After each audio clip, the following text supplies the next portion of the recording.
Good morning, all of you, my dear students and learners. I welcome all of you in this English session.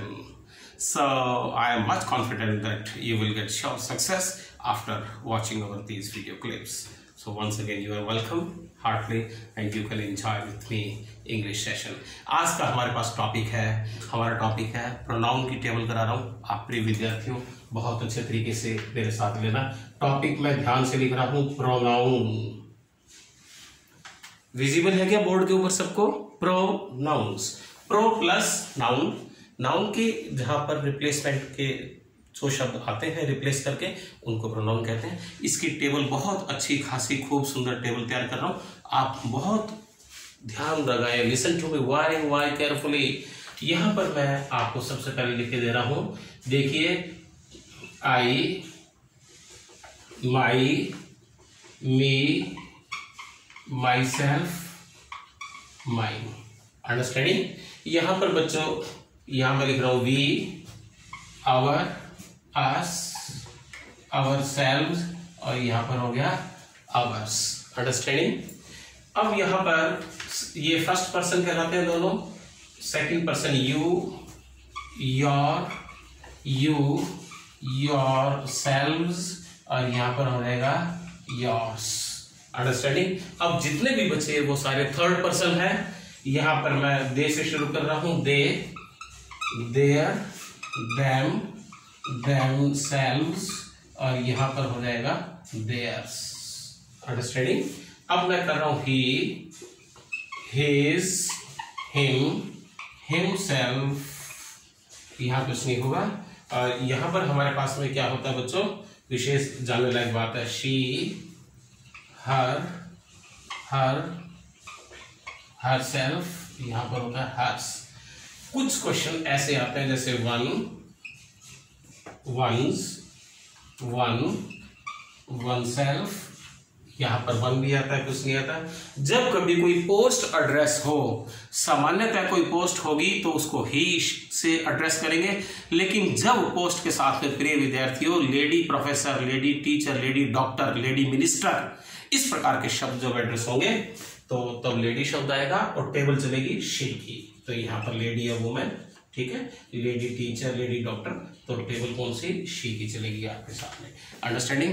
प्रिय विद्यार्थियों ये आपको पहली कक्षा से लेके एमए की कक्षा तक इतनी डिटेल में स्टडी एक पुस्तक में भी आज तक नहीं मिली।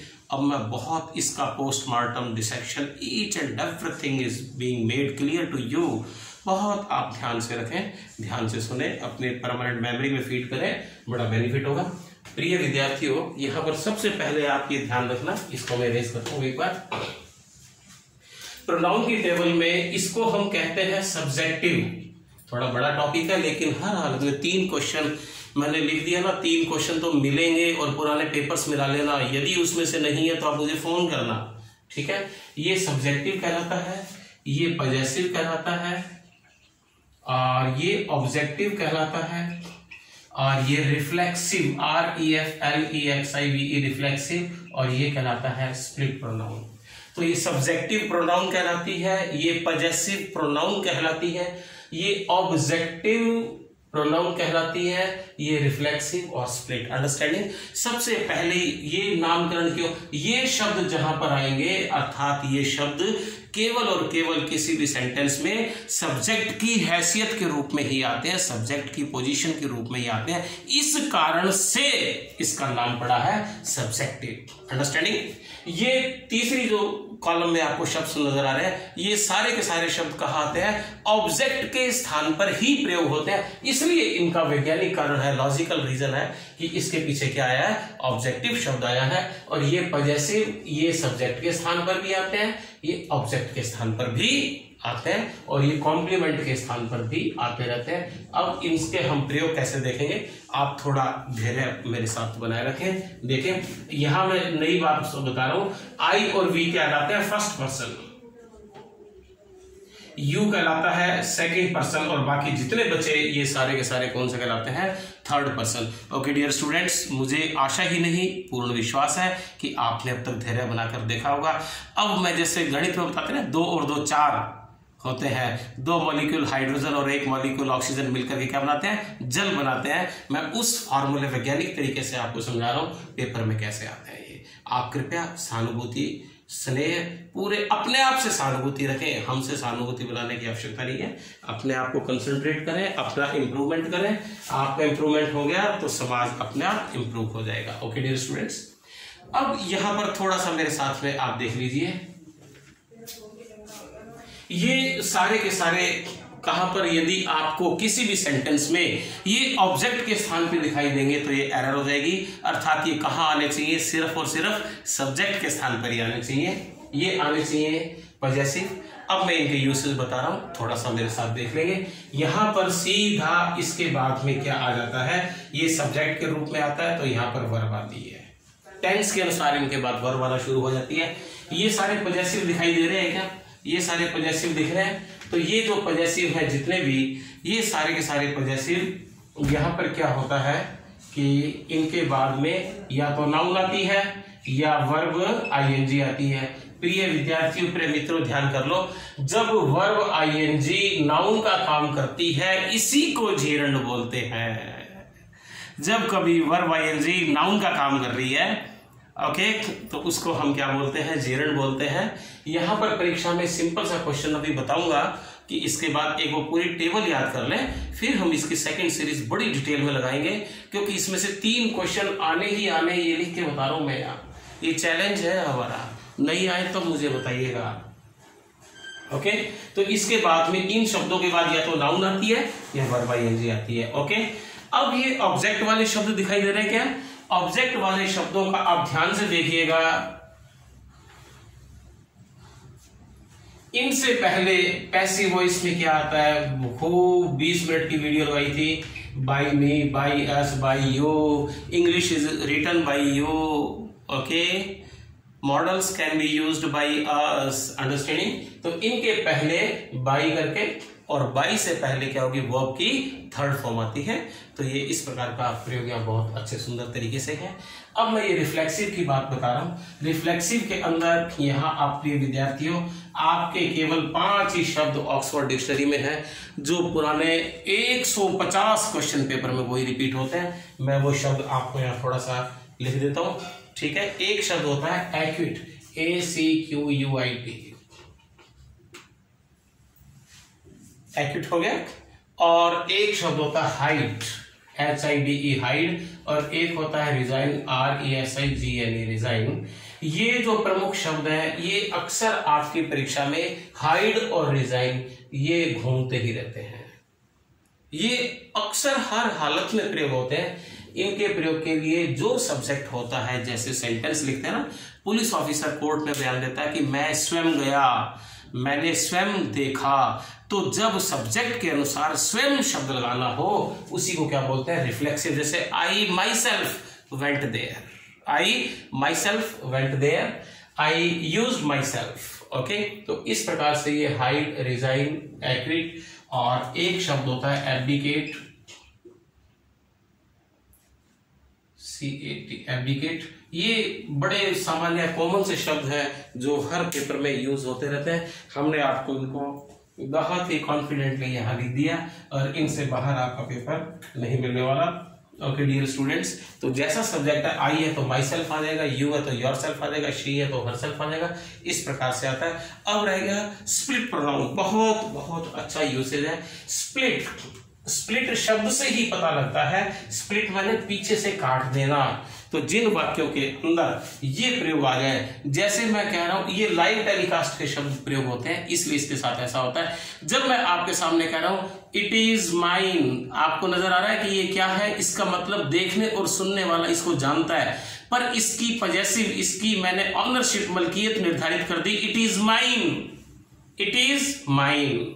तो मुझे ये रिपीट करने की जरूरत नहीं है कि it is mine pen, understanding. मैंने कहा for example it is mine ये वॉच, इट इज माइन, क्योंकि दर्शक भी, श्रोता भी देख रहे हैं, सुन रहे हैं, उनको पता ये क्या चीज है, तो इसलिए दोबारा से रिपीट करने की जरूरत नहीं है कि it is mine watch, that is wrong, absolutely wrong. सिर्फ इतना ही होता है, इट इज माइन, अंडरस्टैंडिंग।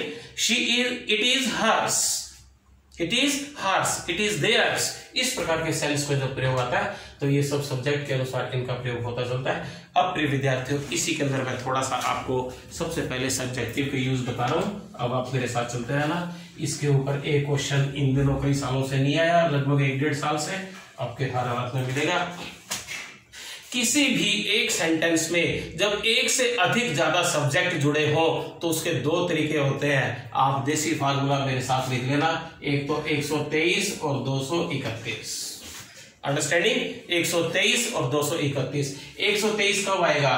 जिस सेंटेंस के अंदर चोरी, पाप, अपराध, गलती हो गई है तो अंग्रेज आदमी सबसे पहले गलती किसकी स्वीकार करता है? खुद की। भारतीय नहीं, भारतीय तो कहेंगे पहले तेरी गलती थी, फिर उसकी थी, तूने तो मुझे धक्के से मिला दिया। अंडरस्टैंडिंग? ये नहीं है। अंग्रेज आदमी बहुत सिंसियर है अपने लाइफ के प्रति, इसीलिए वो देश बहुत आगे बढ़ रहे हैं। हमें भी ये बात उनसे सीखनी चाहिए कि राष्ट्र के प्रति हमें भी सिंसियर होना चाहिए। खैर, 1 2 3। अब ये एक का मतलब समझ में आ गया? फर्स्ट पर्सन, मैंने यहां लिखा था फर्स्ट पर्सन, आई और वी। तो जैसे अंग्रेज आदमी कहता है आई कॉमा यू एंड ही, समझ में आ गया? आई, यू एंड ही। सबसे पहले कह रहा है मैं स्वयं, फिर जिससे बात कर रहा है हिम्मत से कहता है तुम भी शामिल थे उसमें। तो मैं, तुम और वह हैव लॉस्ट द पेन, मैंने, तुमने और उसने पेन खो दिया है। अंडरस्टैंडिंग? और यही ये बात होती बिल्कुल उल्टी तो मान, इज्जत, प्रतिष्ठा के लिए अंग्रेज आदमी सबसे पहले मान सम्मान किसको देता है? दूसरे आदमी को। अंडरस्टैंडिंग? अब देखो यहां पर वो मान सम्मान किसको दे रहा है? वाक्य को मैं लिख के बता रहा हूं, you, he and I have, और यहां पर मान लीजिए ये आता one, W and one the match. तो अब ये क्या बन गया? तुम, वह और मैं मैच जीत चुके हैं। तो ये आपको ध्यान हो गया 123 और 231 का नियम। ओके डियर स्टूडेंट्स, और एक बहुत छोटा सा एक अक्सर सेंटेंस अक्सर आता रहता है एसएससी में, मैं लिख के बता रहा हूं, शी इज, कंपैरेटिव डिग्री का, she is taller than me. ये मी गलत है, क्यों? सब्जेक्ट के रूप में किस बात की, किसका शब्द का प्रयोग हुआ है? शी। तो शी की तुलना, सब्जेक्ट की तुलना किससे होगी? सब्जेक्ट से, ना कि ऑब्जेक्ट से। और मी किस लिस्ट में आता है? ऑब्जेक्ट में लिख के बताया था ना, तो ये गलत है। यहां पर क्या आएगा? She is taller than I. और बहुत अच्छा हो कि जिस टेंस का है उसका लिख दो ब्रैकेट में आई एम। 100% ऐसा क्वेश्चन परीक्षा में आता ही रहता। ओके डियर स्टूडेंट्स, इसी के साथ अब हम आपके सामने पजेसिव के प्रयोग करने जा रहे हैं। पजेसिव का एक क्वेश्चन पेपर में जरूर आपको मिलने वाला है। अभी हमने बताया था पजेसिव के यूज, अब मैं इसका प्रैक्टिकल बता रहा हूं। माई किस लिस्ट में आ गया? पजेसिव में। पहले बता के गया था, ये वीडियो ध्यान से नोट्स बनाते रहना आप सारे, 100% क्वेश्चन सॉल्व होंगे। हो ही नहीं सकता कि कामयाबी ना मिले। ओके डियर स्टूडेंट्स, तो यहां पर है जैसे my to drive at night is not good, ये सेंटेंस हो गया। तो यहां पर माई पजेसिव है ना, तो यहाँ टू का प्रयोग गलत है, पढ़ने की जरूरत ही नहीं है। सही क्या होगा? माई ड्राइविंग। ठीक है, तो माई ड्राइविंग एट नाइट। अभी बताया था ना पजेसिव के बाद में क्या आता है? या तो नाउन आती है, और जिन शब्दों की नाउन अंग्रेजी भाषा में नहीं है तो अंग्रेज आदमी मेन वर्ब के पीछे, फर्स्ट फॉर्म के पीछे आईएनजी लगा के उसको नाउन की तरह यूज करता है। तो ये क्या कहलाता है? जिरंड कहलाता है। क्लियर हो गया? एक क्वेश्चन ये नहीं मिलने वाला है, एक क्वेश्चन और आपको इसके अलावा नेक्स्ट मिलने वाला है, तो वो आप यहाँ थोड़ा सा मेरे साथ में देखते रहें। ऑब्जेक्टिव के अंदर से मैं आपको ये बताने के लिए जा रहा हूँ। ओके डियर स्टूडेंट्स, ऑब्जेक्टिव के अंदर बहुत ही सुंदर, जैसे ये कह रहा है you can lift this box. अब इसका पैसिव वॉइस क्या हो जाएगा? You can lift this box, तो ये हो जाएगा दिस बॉक्स कैन। मॉडल वही आती है, बी हमें लगाना पड़ता है, और बी के बाद वर्ब की third form lifted bye you. तो ये ऑब्जेक्टिव नजर आ रहा है क्या? तो ऑब्जेक्टिव से पहले बाई होता है, और यहाँ वर्ब की थर्ड फॉर्म हो तो ये पैसिव वॉइस कहलाता है। ओके डियर स्टूडेंट्स, अब मैं आपको थोड़ा सा रिफ्लेक्सिव का प्रयोग बता रहा हूं।